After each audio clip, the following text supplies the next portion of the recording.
warahmatullahi wabarakatuh. Alhamdulillahirabbil alamin. Assalatu wassalamu ala asrofil anbiya'i wal mursalin wa ala alihi wa sahbihi rasulillahi ajmain. Asyhadu an la ilaha illallah wa asyhadu anna Muhammadan abduhu wa rasuluh la nabiyya ba'da amma ba'du. Yang sama-sama kita hormati Ibu Kepala Sekolah kita dan seterusnya kepada bapak-bapak, ibu-ibu, rekan guru semuanya yang hadir pada hari ini. Puji dan syukur marilah sama-sama kita ucapkan kepada Allah Subhanahu wa taala yang telah melimpahkan rahmat dan karunia-Nya kepada kita bersama. Dengan rahmat dan karunia itulah kita dapat berkumpul di ruangan yang kita cintai. Selawat beriringan salam tidak bosan-bosannya kita kirimkan kepada pucuk junjungan kita, yakni Nabi Muhammad SAW, yang telah membawa umatnya kepada zaman yang penuh ilmu pengetahuan seperti sama-sama kita rasakan pada saat sekarang ini. Baiklah Bapak Ibu semuanya, kegiatan kita hari ini adalah sosialisasi tentang budaya positif yang akan disampaikan oleh Ibu Osmeidah. Sebelum Ibu Osmeidah menyampaikan sosialisasi budaya positif, saya akan membacakan tentang biografi tentang Bu Osmeidah. Sekarang beliau berperan sebagai CGP Angkatan 9 sekaligus CGP Angkatan 9 Rekognisi, sekaligus sebagai fasilitator CGP Angkatan 9. Di sekolah ini juga berperan sebagai kepala sekolah SMP 4 10 Koto. Itu biodata dari Ibu Osmeidah. Baiklah, kita masuk pada kegiatan kita, kegiatan inti yaitunya kepada Ibu Osmeidah dipersilahkan untuk mensosialisasikan tentang budaya positif. Kepada Ibu Osmeidah kami persilahkan.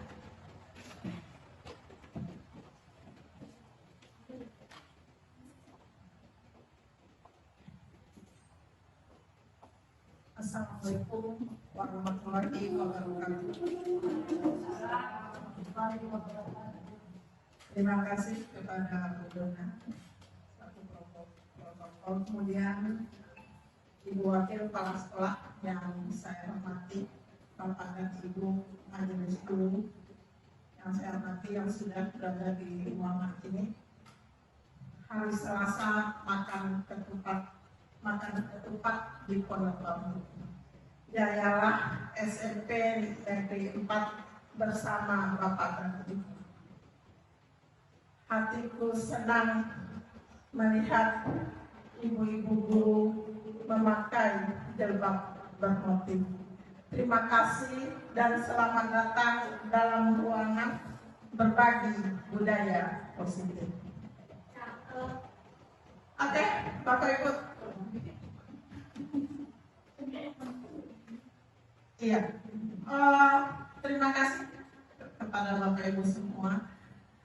Sebelum saya masuk materi, tadi sudah disampaikan protokol. Saya saat ini seperti yang sudah Bapak Ibu ketahui itu sedang mengikuti diklat. Ada perpanjangan dari PP menjadi CGP rekognisi. Kenapa rekognisi? Itu untuk mensamakan statusnya dengan CGP reguler. Jadi Bapak Ibu yang CGP reguler itu luar biasa bagus, sekali masuk langsung keluar. Kalau kami PP harus melalui 3 tahap baru mendapatkan sertifikat yang sama seperti Bapak Ibu CGP. Alhamdulillah ya, di sini kita punya 2 CGP angkatan 9, yaitu Dona Melina angkatan 8 dan Ibu Fitri ini Mansur angkatan 9. Kemudian kita doakan bersama Ibu Edawati lulus di angkatan 10. Ada satu lagi yang masih punya kesempatan untuk ikut Bapak Hari, ada angkatan 11 dan buka.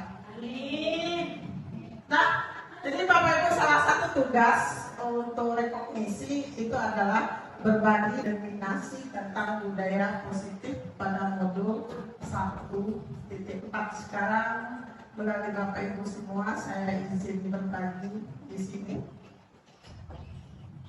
Sebelum mulai, marilah untuk suksesnya acara ini kita sama-sama berdoa dulu.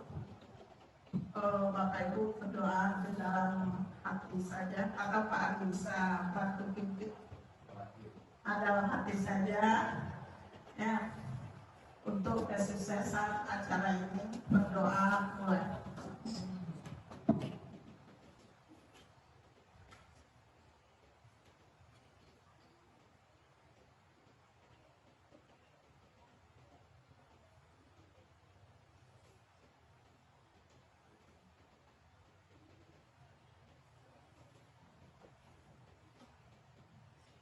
Berdoa selesai.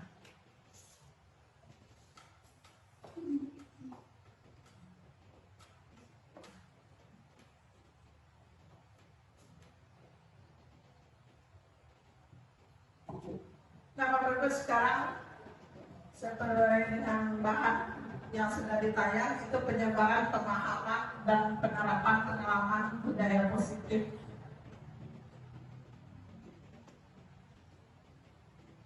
Nah, di sini ada 2 pertanyaan pemantik. Ya. Yang pertama, kita diskusi. Di sini hukuman dapat mendisiplinkan siswa. Bagaimana menurut Bapak Ibu? Silakan berpendapat. Lalu yang kedua, pemberian hadiah atau reward itu dapat meningkatkan motivasi siswa.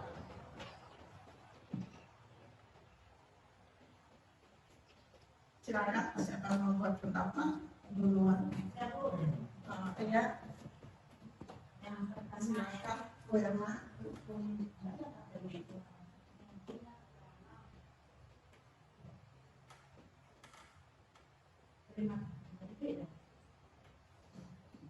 Bisa. Terima kasih Bu Osmeda atas kesempatan yang diberikan. Baik, saya coba menjawab pertanyaan pemantik yang pertama tentang hukuman dapat mendisiplinkan siswa. Dari kalimat yang tertera di papan tulis, hukuman dapat mendisiplinkan siswa, itu saya setuju. Kalau seandainya hukuman itu kita berikan tepat sasarannya. Misalnya seorang siswa yang salah melakukan suatu tindakan yang menurut kita tidak tepat, bertentangan dengan disiplin yang ada di sekolah, lalu kita tegur. Cara penegur dan tindakan yang kita berikan tepat, insya Allah itu bisa mendisiplinkan siswa dan bisa berubah. Oke, terima kasih Bu Irma. Kita berikan aktus. Berarti setuju ya bahwa hukuman dapat mendisiplinkan siswa. Untuk pertanyaan berikutnya, atau ada yang mau berpendapat atau berbeda, tidak sependapat dengan Bu Irma, silakan. Nah, silakan Bu Fitri. Ya, setuju atau tidak setuju dulu? Pertanyaan nomor 1. Apakah hukuman dapat mendisiplinkan siswa? Kalau saya jawabannya tidak selalu. Kenapa? Karena tidak selalu dengan menghukum siswa itu siswa akan bisa disiplin.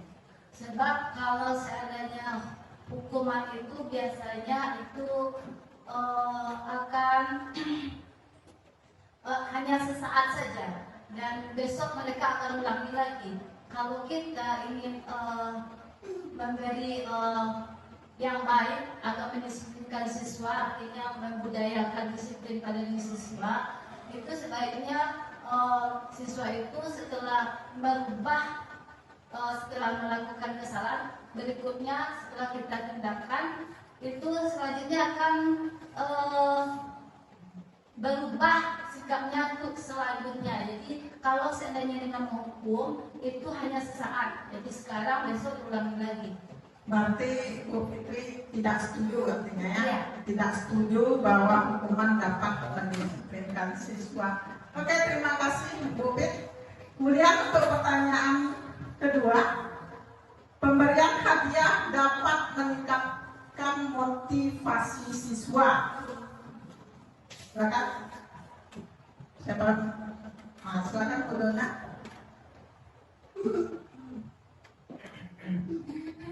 Jawabnya setuju atau tidak dulu Bu Dona, baru dijelaskan. Baik, saya di sini pertanyaan nomor 2 itu memberi hadiah dapat meningkatkan motivasi siswa. Kalau menurut saya di sini tidak setuju, tidak selalu gitu ya.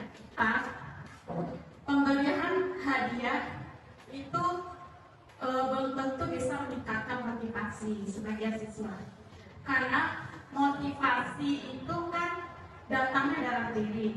Ketika kita memberikan reward atau hadiah kepada siswa, berarti dia hanya mengerjakan atau melakukan sesuatu itu hanya dengan mendapatkan hadiah saja, bukan dalam diri dia sendiri.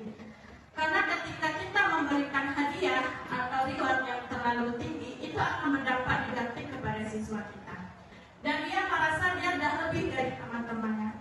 Ternyata contohnya dari segi belajar itu kan salah satu kewajiban dan tanggung jawab dia sebagai siswa atau dalam melakukan keterampilan atau mengikuti perlombaan. Ketika kita memberikan hadiah, memberikan reward, itu dia hanya mengandalkan itu saja. Mendapatkan reward atau hadiah itu berasal dari motivasi dari luar diri dia sendiri. Jadi di sini kami lebih berpendapat itu tidak setuju itu meningkatkan motivasi, karena motivasi itu datangnya dari kemauan dalam diri dia sendiri untuk mendapatkan prestasi yang dia inginkan. Mungkin sekian. Oke, terima kasih Bu Dona. Kita berikan aplaus untuk Bu Dona. Sekarang kata Bu Dona tidak setuju bahwa hadiah meningkatkan motivasi siswa. Sementara kita selalu ya masih memberikan hadiah, dan setiap pertandingan itu ada hadiah. Sekarang Bapak Ibu yang lain, ada yang mau berpendapat? Satu lagi untuk pertanyaan nomor 2. Saya lagi. Nah, yang lain boleh silakan.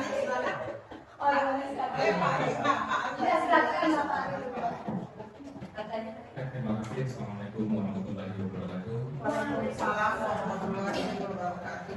Menyikapi dari pertanyaan kedua yang berbeda hadiah dapat meningkatkan motivasi siswa, di sini saya beropini, yaitu motivasi ini terbagi pada dua, yaitu intrinsik dan ekstrinsik.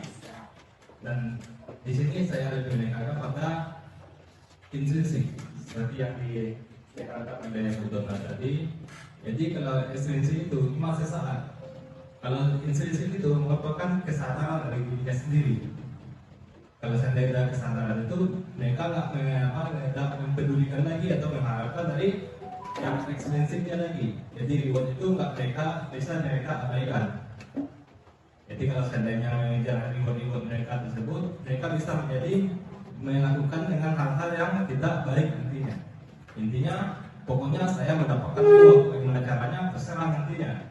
Jadi itu tentang saya. Terima kasih. Assalamualaikum warahmatullahi wabarakatuh. Oke, bagus sekali jawaban Pak Ari ya. Jadi Pak Ari juga tidak setuju. Terima kasih Bapak Ibu. Jadi itu dua pertanyaan pemantik untuk membuka materi kita hari ini. Sekarang kita lihat materi kita di sini. Itu ada 8 ya, konsep inti dari budaya positif. Yang pertama nanti ada perubahan paradigma positif, lalu disiplin positif, kemudian nilai-nilai kebaikan, kemudian kebajikan ya, lalu kebutuhan dasar manusia, lanjut manusia, motivasi perilaku manusia, ada posisi kontrol guru, kemudian keyakinan kelas, dan ditutup nanti dengan kegiatan segitiga restitusi. Ini materi kita hari ini.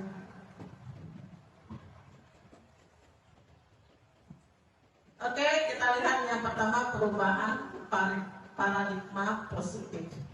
Bapak Ibu, kita sudah masuk kepada kurikulum merdeka. Saya yakin itu gambar sebelah kiri di papan itu sudah tidak asing bagi kita. Di sana ada profil pelajar Pancasila. Jadi pembelajaran dalam paradigma baru merupakan pembelajaran yang dirancang berdasarkan prinsip pembelajaran berdiferensiasi, sehingga peserta didik belajar sesuai dengan kebutuhannya berdasarkan tahap perkembangan sesuai dengan teori psikologi modern untuk mewujudkan profil pelajar Pancasila. Jadi inilah paradigma baru dari kurikulum merdeka. Jadi di sana lahirnya profil Pancasila dengan 6. Nah, jadi berdasarkan ini kita sudah paham ya, ada 6 elemen, mulai dari beriman, bertakwa kepada Tuhan yang Maha Esa, serta berakhlak mulia, kemudian berkebinekaan global, gotong royong, kreatif, bernalar kritis, dan mandiri. Nah, yang kepada Tuhan yang Maha Esa, serta berakhlak mulia, kemudian berkebinekaan global, gotong royong, kreatif, bernalar kritis, dan mandiri.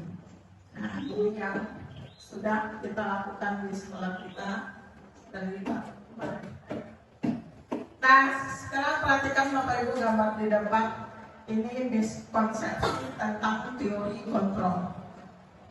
Di sini ilusi kita ya sebagai guru, bahwa kita menganggap bahwa kita guru itu bisa mengontrol murid. Nah, kemudian bahwa semua penguatan positif itu kita anggap efektif dan bermanfaat. Kemudian isi bahwa kritik membuat rasa bersalah mampu menguatkan karakter. Kemudian bahwa orang dewasa berhak memaksa. Jadi ini yang sering terjadi di kita baik di rumah maupun di sekolah. Kita selalu anggapan bahwa kita sebagai orang tua kita berkuasa penuh terhadap anak. Kemudian kita sebagai guru kita juga berkuasa penuh terhadap murid. Kita inginnya murid itu sesuai dengan apa yang kita inginkan. Ya seperti itu ya Bapak Ibu. Kita pengen seperti itu. Jadi ini miskonsepsi tentang teori kontrol. Lalu bagaimana?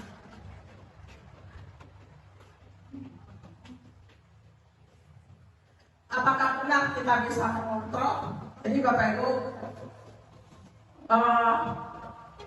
benar tidak di sini paradigma baru ini contohkan ada 2 orang teman, si A dan si B, ya. Itu si A memiliki sesuatu yang sangat berharga.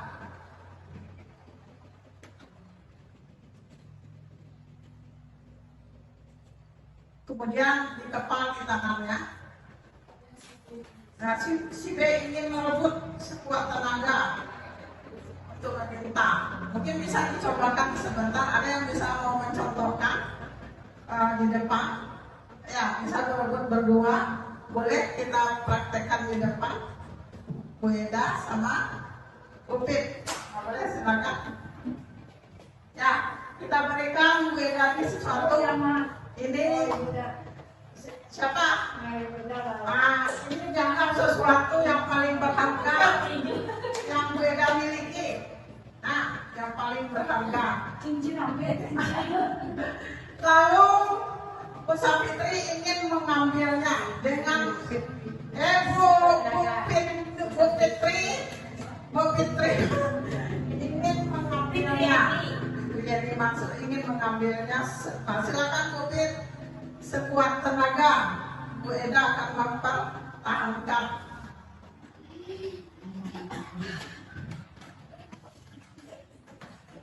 Nah, lalu kita lihat kenapa mungkin susah mengambilnya. Karena dikontrol sama Nah, Bu Eda nggak mau. Tapi kalau Bu Eda ingin memberikan, ya.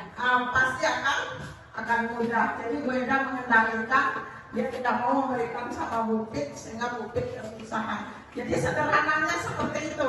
Jadi kenapa kita susah mengontrol anak? Karena pada dasarnya anak itu sendiri yang tidak membuka dirinya untuk kita. Jadi dia bersikeras mempertahankan egonya.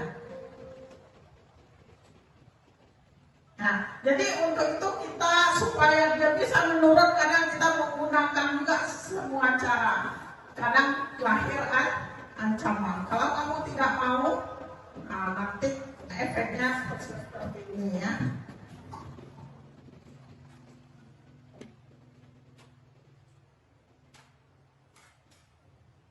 Kelihatan Bapak Ibu, jadi merubah paradigma stimulus respon ke pendekatan teori kontrol. Stimulus respon tentang dunia.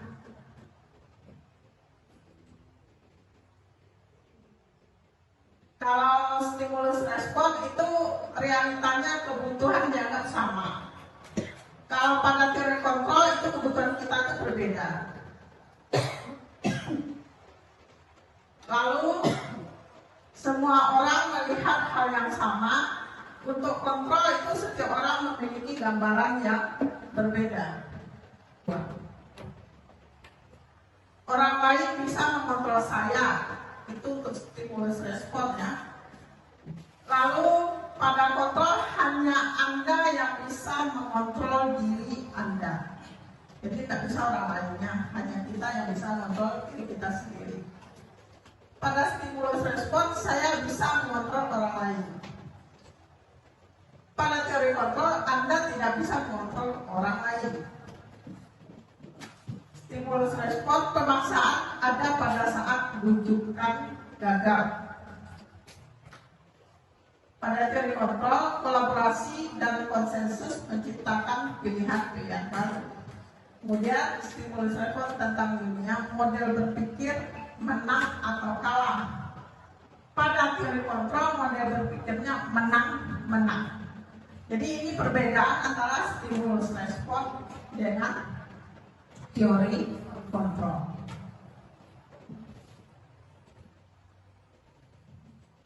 Nah, kita lanjut. Kita masuk disiplin positif. Kalau kata disiplin yang terbayang bagi kita apa? Peraturan. Lalu apa lagi? Perintah. Sekarang kita lihat apa sebetulnya disiplin. Disiplin positif. Disiplin berasal dari kata disiplina, yang artinya belajar. Jadi ternyata Bapak Ibu, disiplin itu bukan peraturan, tapi disiplin itu artinya belajar. Disiplin mengacu pada disiplin diri dan memiliki tanggung jawab apa yang dilakukannya berdasarkan pada nilai-nilai yang diyakini. Disiplin positif merupakan salah satu cara penerapan disiplin yang bertujuan untuk menumbuhkan kesadaran serta memberdayakan peserta didik tanpa imbalan, penghargaan atau reward, ancaman atau hukuman.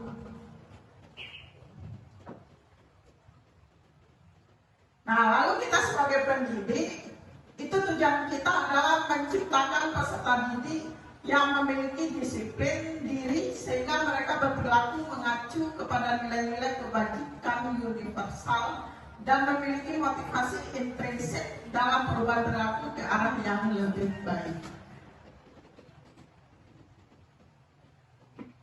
Bisa dilihat ya Bapak Ibu bahwa disiplin itu bukanlah peraturan, tapi disiplin itu belajar. Bagaimana anak belajar nanti untuk memiliki disiplin diri sehingga mereka berperilaku mengacu pada nilai-nilai kebajikan. dan memiliki motivasi intensif. Jadi motivasi seperti yang disampaikan Pak Ari tadi, motivasi dari dalam diri, jadi bukan karena terpaksa. Oke, kita lanjut.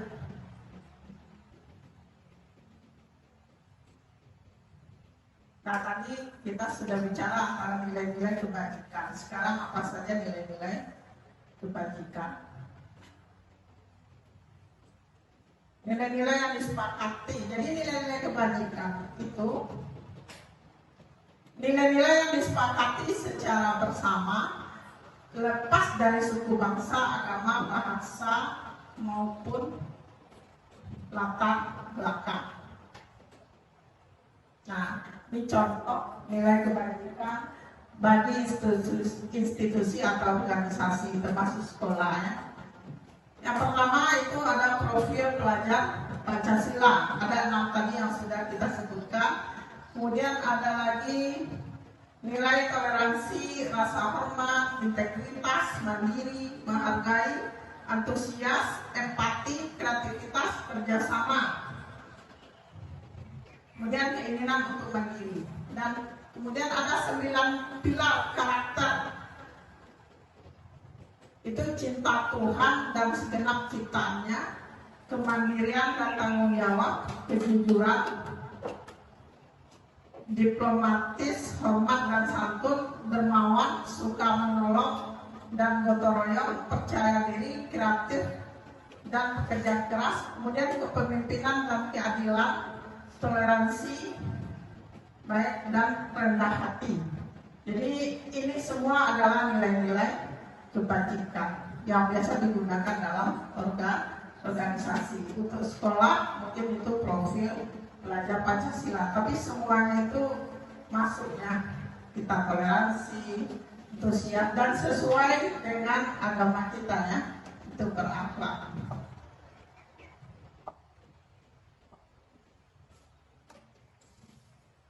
Oke, materi selanjutnya itu dasar kebutuhan manusia. Nah, apa saja kebutuhan kita? Manusia dulu. Kita kebutuhan makan, minum, itu kebutuhan dasar. Ya, jadi kebutuhan dasar kita sebagai manusia adalah segala sesuatu yang dibutuhkan oleh manusia untuk mempertahankan keseimbangan kondisi fisiologis dan psikologis yang bertujuan untuk mempertahankan kehidupan dan kesehatan. Jadi yang disebut budona tadi itu masuk pada makan minum itu fisiologis. Kalau psikologisnya ada rasa aman, rasa bahagia ya, rasa dihargai. Ini 5 kebutuhan dasar kita sebagai manusia. Yang pertama di tengah itu bertahan hidup. Kita punya kebutuhan kesenangan, kita butuh kebebasan, butuh kasih sayang dan rasa diterima, lalu juga butuh penguasaan. Nah, ini 5 kebutuhan kita itu, semua kita pasti butuh itu.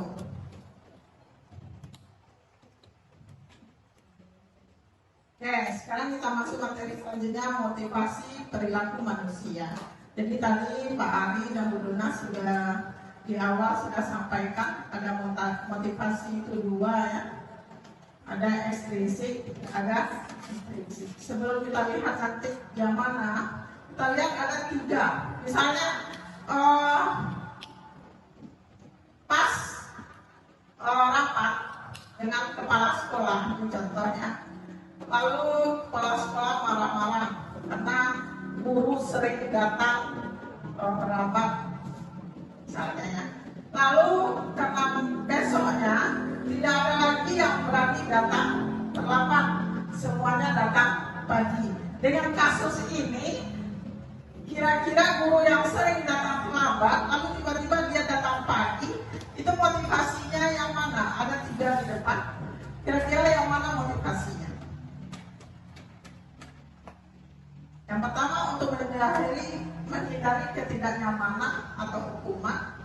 Yang kedua untuk mendapatkan imbalan atau penghargaan dari orang lain. Yang ketiga, untuk menjadi orang yang mereka inginkan dan memakai diri sendiri dengan nilai-nilai yang mereka dipercaya. Ya, yang pertama ya, karena sudah bagus kalian hapus pada Bu Erma, jadi itu dengan mana? Berikan hapus ya Bu. Jadi yang pertama ya. Nah, tapi dia sering, dia nggak pernah terlambat, datang pagi, mau ada, mau tidak kepala sekolah, pokoknya dia selalu datang tepat waktu melaksanakan tugas. Nah, jadi yang mana itu pasnya? Yang nomor 3. Jadi itu tandanya dia sudah bisa menghargai diri sendiri dan sudah punya nilai-nilai yang diyakini dalam dirinya. Oke Bapak Ibu, kita lanjut.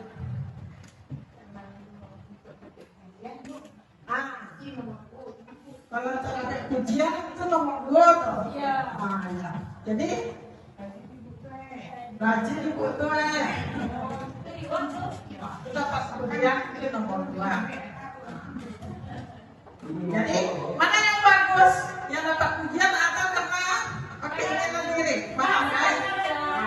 Yang nomor biarlah tidak dapat pujian, tapi silakan beda.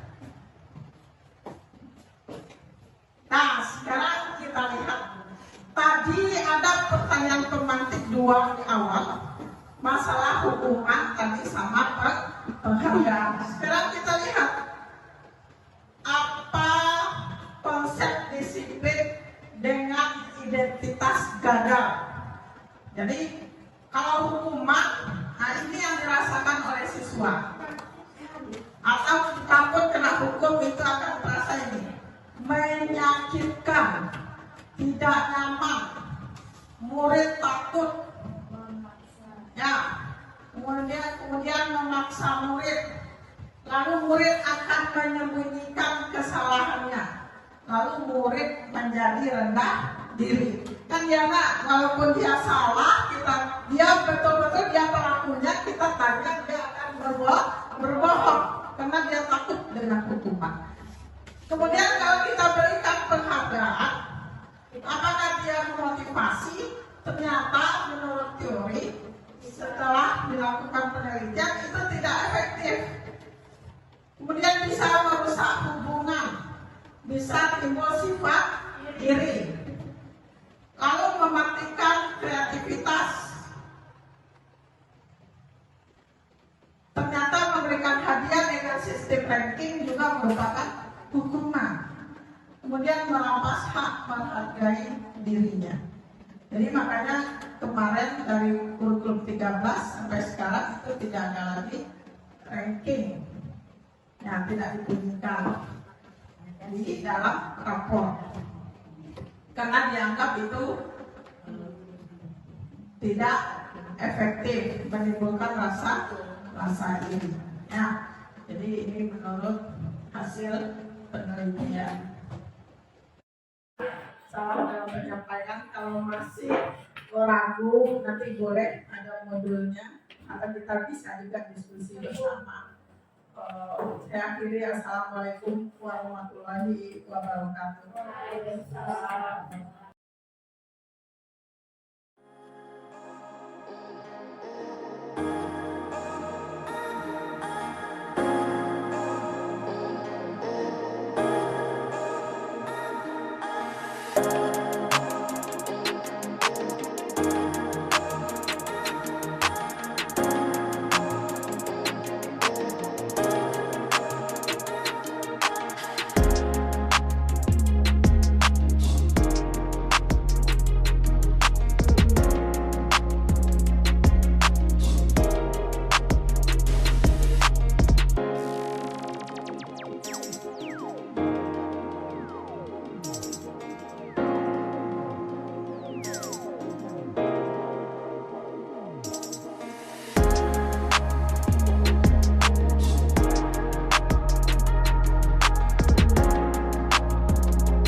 Nah, sekarang usulkan keyakinan apa menurut Ananda yang pas supaya kelas ini tertib. Apa yang perlu kita sepakati sama guru lain juga sudah pernah kami bikin.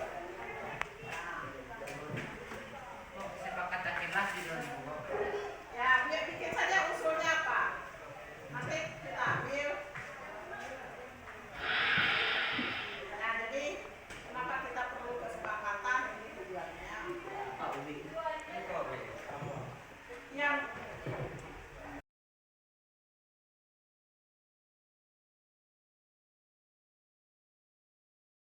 Salam, duduk Medi. Medi tahu kenapa Bu panggil? Tidak, Bu. Nah, Medi, tadi Ibu dapat laporan dari Bu Eda, Medi tidak masuk belajar PKN. Benar, Medi? Benar, Bu. Kalau Bu boleh tahu kemana Medi program belajar PKN? Medi pergi ke UKS, Bu. UKS. Kenapa Medi tidak masuk? Medi takut, Bu, karena Medi tidak membuat PR PPKN, Bu. Oh, begitu, Medi. Oh, Medi telah melakukan kesalahan, tapi kesalahan itu adalah manusiawi. Ibu pun juga pernah bersalah.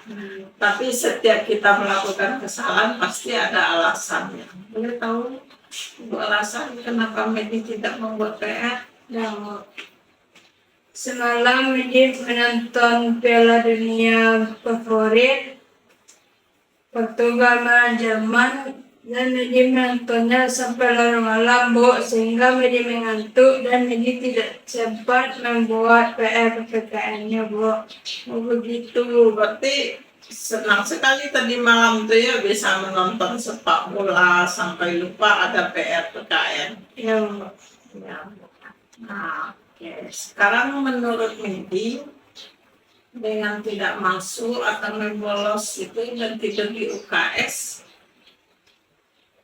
perbuatan salah. Berarti Medi sudah menyadari itu satu kesalahan. Ya. Medi ingat nggak di awal kelas 8 dulu, Ibu selaku wali kelas, kita bersama teman-teman sudah diskusi membuat keyakinan kelas, sudah ada kesepakatan. Nah, sekarang coba Medi ingat, keyakinan kelas mana yang tidak sesuai dengan tindakan Medi? Bertanggung jawab dan tidak dapat masuk belajar. Berarti tindakan Medi yang membolos tadi itu sudah tidak sesuai dengan keyakinan kelas, bertanggung jawab dan masuk belajar tepat waktu ya. Iya, Bu. Sekarang Medi sudah tahu bahwa itu salah dan juga melanggar keyakinan kelas yang sudah kita sepakati. Apa hal yang akan Medi lakukan untuk selanjutnya? Medi tidak akan membuat itu lagi, Bu, dan Medi akan meminta maaf kepada Bu Eda agar Medi tidak mengulangi lagi, dan Medi akan membuat tugas yang Medi tunda. Oke, jadi sekarang Medi sudah menyadari kesalahan, lalu Medi akan menemui Bu Eda untuk minta maaf. Nanti kalau sepak bola kan panjang, nanti ada lagi sepak bola. Jadi mungkin ada lagi tugas dengan mapel lain, nanti tidur lagi. Nah, jadi apa yang Medi lakukan untuk mengatasinya? Medi akan membuat PR dulu, dan setelah selesai membuat PR, Medi baru menonton bolanya. Oh, berarti Medi sekarang mau bikin komitmen dengan diri sendiri ya. Bahwa selesaikan tugas dulu baru menonton sepak bola. Oke, bagus Medi. Tapi tak boleh terlalu larut malam ya nak ya, supaya nanti di kelasnya tidak ngantuk dan tetap segar. Terima kasih Medi, Bu. Ya, kembali ke kelasnya. Assalamualaikum warahmatullahi wabarakatuh. Lesu sekali melihat si mengantuk matanya merah. Silakan duduk dulu. Ayo kita bercerita sebentar ya. Ibu izin sebentar memakai waktu istirahat Feli untuk cerita ya. Jadi gimana? Jadi saya berdua karena saya menolong orang tua saya memasak untuk persiapan pernikahan kakak saya. Oh, berarti mau ada pesta di rumah. Ya, jadi selamat tidur semalam. Kalau boleh tahu jam berapa? Saya beragam Bu, karena saya tuh menemani saya dari isya sampai larut malam Bu. Dan saya takut tidur karena bangunnya nanti kesiangan Bu. Bagus ya, bagus tindakan Feli yang membantu orang tua. Jadi tadi Feli sampai tertidur di kelas. Menurut Feli itu bagaimana?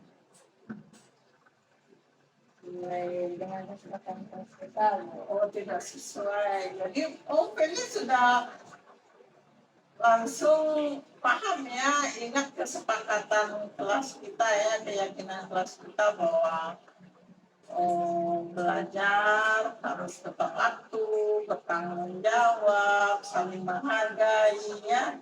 Nah, dari kesepakatan kelas yang sudah kita sepakati, yang mana yang perilaku Feli tadi yang mana yang tidak sesuai? Bertanggung jawab dan manajemen waktu. Bertanggung jawab dan manajemen waktu. Jadi dari bertanggung jawab, tidak bertanggung jawab artinya ibu menjelaskan ini tidurnya tidak bisa bagi waktu sampai tidur di kelas. Oke, sekarang Feli sudah menyadari kesalahan Feli. Salah itu biasa, sebagai kita manusia itu adalah manusiawi, ibu juga pernah melakukan kesalahan.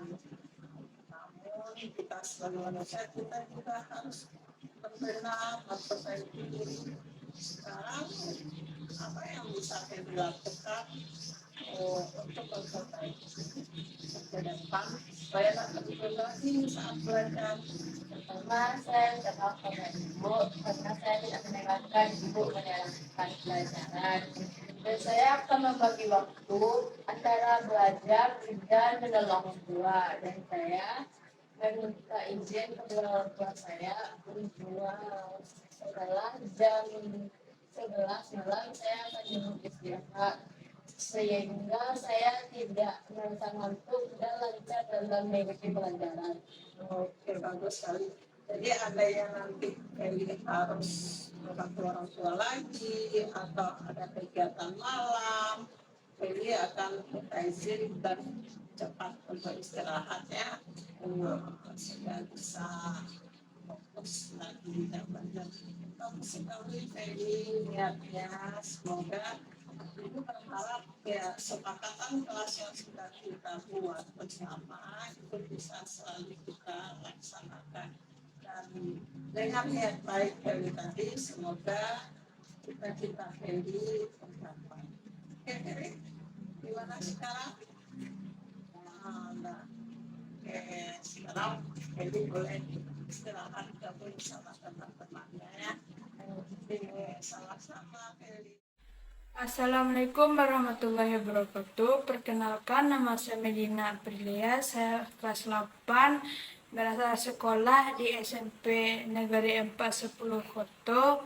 Saya mengucapkan terima kasih kepada Bu Osmaidar yang sudah membantu saya menemukan solusi dari permasalahan saya.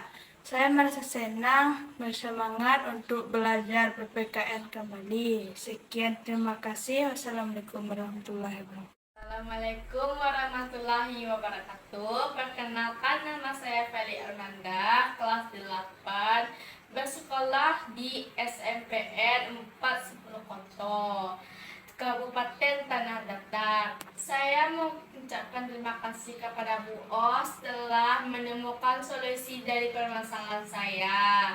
Saya merasa senang dan lega, dan saya bersemangat untuk belajar IPA kembali.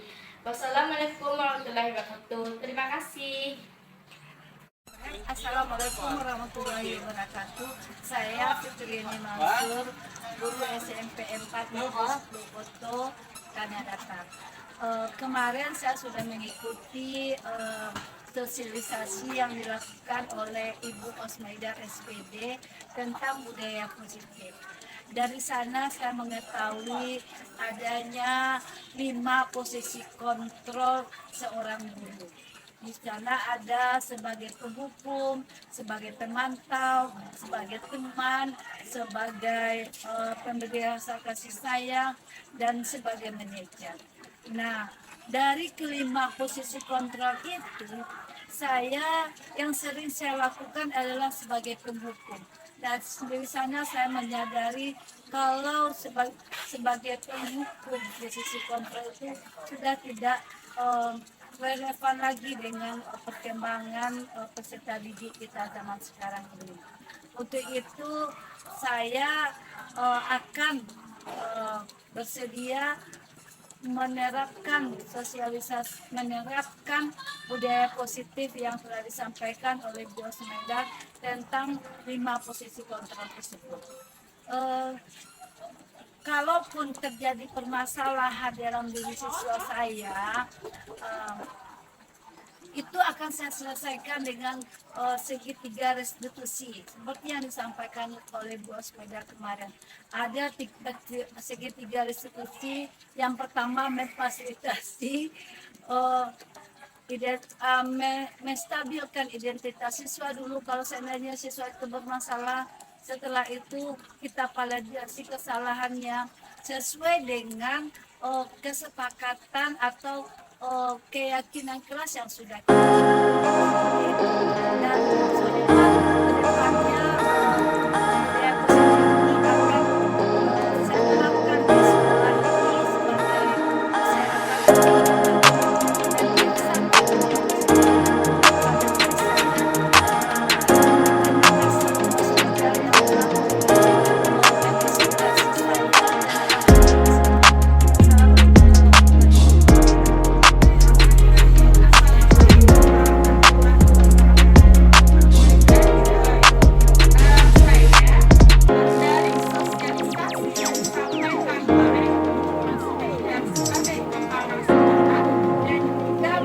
sebagai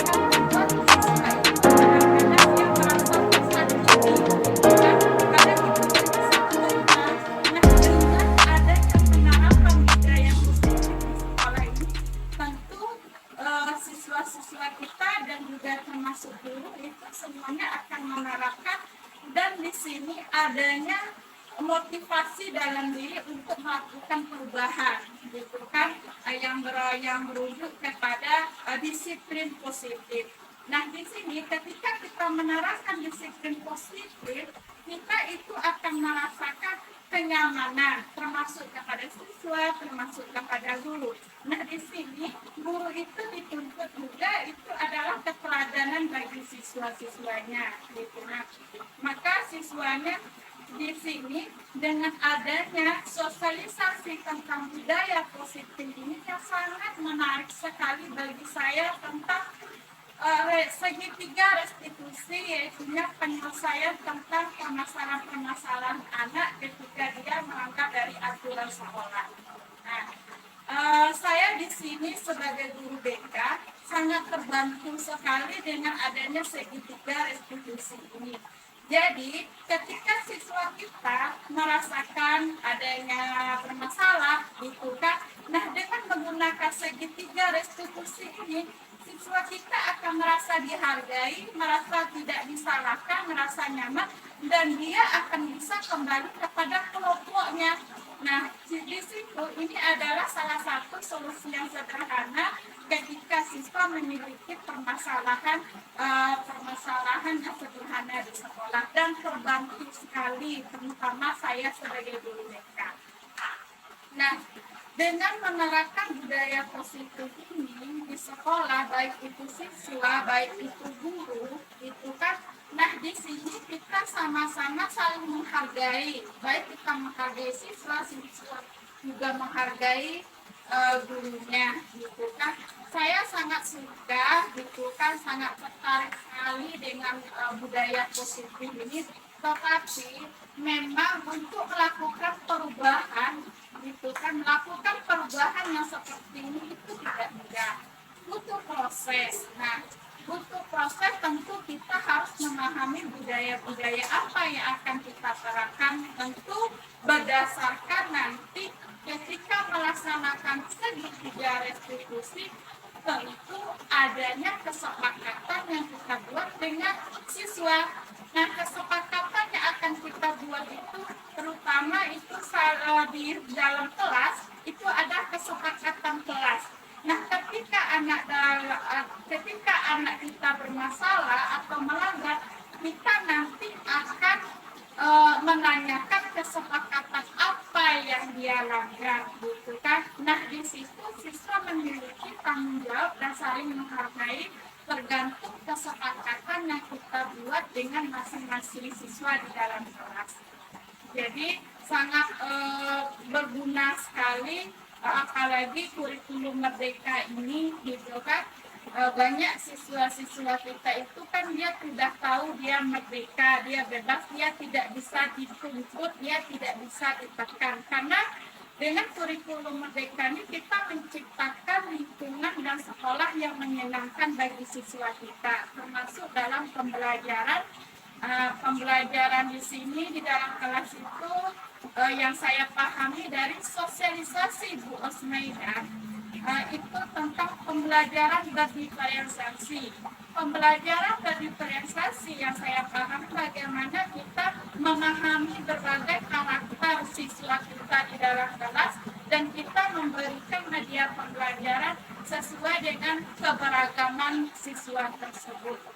Nah, di sini dengan adanya penerapan budaya positif ini sangat berguna sekali, gitu kan, dengan menindaklanjuti anak-anak yang di sekolah ini, sehingga dia memiliki motivasi tersendiri, memiliki kontrol diri sendiri, dan memiliki kesadaran tersendiri untuk melakukan